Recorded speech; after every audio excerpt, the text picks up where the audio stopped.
पता चले कि आज मलिक साहब, चौधरी साहब, जट साहब वगैरह वगैरह की शादी हो रही है, मोहल्ला वाह वाह करे। हमने तो ये स्टैंडर्ड बना दिया, और उस तरफ गरीब की बेटी का हाल क्या होता है, उसके जज्बात को हम रोंदते हैं अपने घरों में बैठ के, अपने बेटों माँ बाप दूसरों अपनी खुशियाँ ढूंढते हैं और दूसरों के जज्बात से खेलते हैं। ज़रा सोचें कि आप पूरी ज़िंदगी बेटी को पाल पोस के आपको अपने जिगर का टुकड़ा दे रहे होते हैं, सबसे अपनी कीमती चीज़ जो माँ बाप की खिदमत करती है वो जिगर का टुकड़ा आपको दे रहे होते हैं, और फिर भी कई लोगों का कंसर्न होता है कि हमें वहाँ से जहेज़ में ये मिले, मालो दौलत मिले।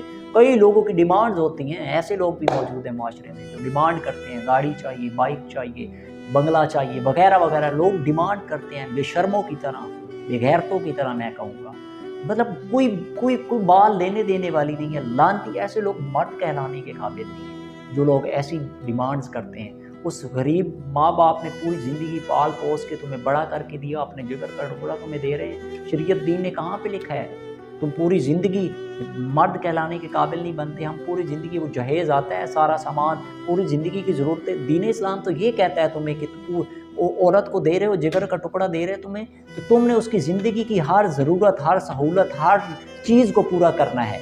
वो तुम्हारी ज़िम्मेदारी है, वो तुम्हारी ज़िम्मेदारी है। दीन इस्लाम तो ये कहता है। तो हम तो सारी बुनियादी ज़रूरियात उसके घर से उठा के लाते हैं। सोफ़े हैं, बेड है, फर्नीचर है, पेटियाँ हैं, बिस्तर हैं, हर चीज़, फ्रीज़र हैं, एसी हैं जनाब, पता नहीं क्या क्या, जो ज़िंदगी की बुनियादी ज़रूरत आज हम जिस ज़रूरत बाद में रह जाती है ना, सहूलतें जो उसने जनाब वाशिंग मशीन भी दे दी, उसने टेलीविज़न भी दे दिया, उसने एसी भी दे दिया, सुख से रहे, सुकून से सोए, बेड भी दे दिया, सोफ़े भी दे दिए, चारपाइयाँ भी दे दी। मतलब दुनिया जहाँ की जो सहूलत मौजूद होती है वो बेटी उस अपने माँ बाप कर्ज़े उठा के या जहाँ से भी लेना है वो कर के उसको साथ देते हैं। और मर्द जब शादी हो जाता है टेके लगा के, गैरतमंद मर्द, वो उसी पे सो रहा होता है, उसी पे बातें भी सुना रहा होता है उसको, ये है तुम ऐसी हो, तुम्हारे माँ बाप ने तो कोई काम नहीं किया, कोई ख़ास नहीं। ये कई लोग ऐसे भी मैंने देखे हैं जो कह रहे होते हैं कि ये फर्नीचर इसका तो कोई हाल नहीं है, ये क्या 2 नंबर लेके दे दिया। ऐसे लोग भी देखे, घटिया तरीन लोग। तो ज़रा अंदाज़ा लगाएं किस बात के हम मर्द बनते हैं। हमारी गैरत का तो जनाजा उठ गया ना। मतलब आप उसी के जो घर से आई सारी चीज़ें, ज़िंदगी बुनियादी ज़रूरियात, पूरी ज़िंदगी उन्हीं चीज़ों पे हम गुजारा करते हैं।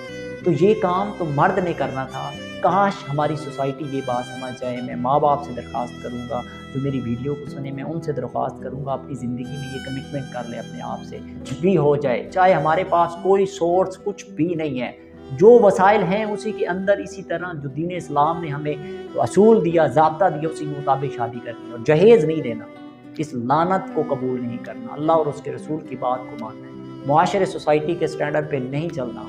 वो जो जमा किया जाता है, गांव में दावत दी जाती है जहेज़ देखने के लिए, कई दिन जनाब आ जाएं, हमारी बेटी का जहेज़ लगा हुआ देख जाएं। तो भाई किसके लिए, किसको दिखा रहे हो? मुआशरे को, सोसाइटी को? लोग जाके बातें करें, वाह वाह उसने ये दे दिया, उसने ये कर दिया, बड़ी चीज़ें दी, बड़ा सामान दिया। कभी सोचा है हमने, हम अहले दर्द, हम कभी हमारी गैरत जागी? कभी हमने सोचा है कि वही जहेज़ देखने के लिए वो बेटी भी आती होगी जिसके घर में खाने को कुछ नहीं है? उसके जज्बात को हम रोनते हैं। हम इतने, मतलब क्या अल्फाज मैं इसके लिए यूज़ करूँ, हम लोगों के जज्बात से खेलते हैं। वो बेटी जिसके सफ़ेद बाल हो रहे हैं, जिसके घर में माँ बाप जहेज़ नहीं दे सकते, इस वजह से उसकी शादी नहीं हुई, और आप वहाँ तमाशा लगा के पूरे मोहल्ले को इकट्ठा करके जहेज़ दिखा रहे हैं, दूसरों के जज्बात से खेल रहे हैं। क्या ऐसे माँ बाप को खुशियाँ मिल सकती हैं? ऐसी बेटी, ऐसी औलाद को खुशियाँ मिल सकती हैं? किस चीज़ की उम्मीद रखते हैं? हमने बुनियाद को ही जड़ों से ख़त्म कर दिया।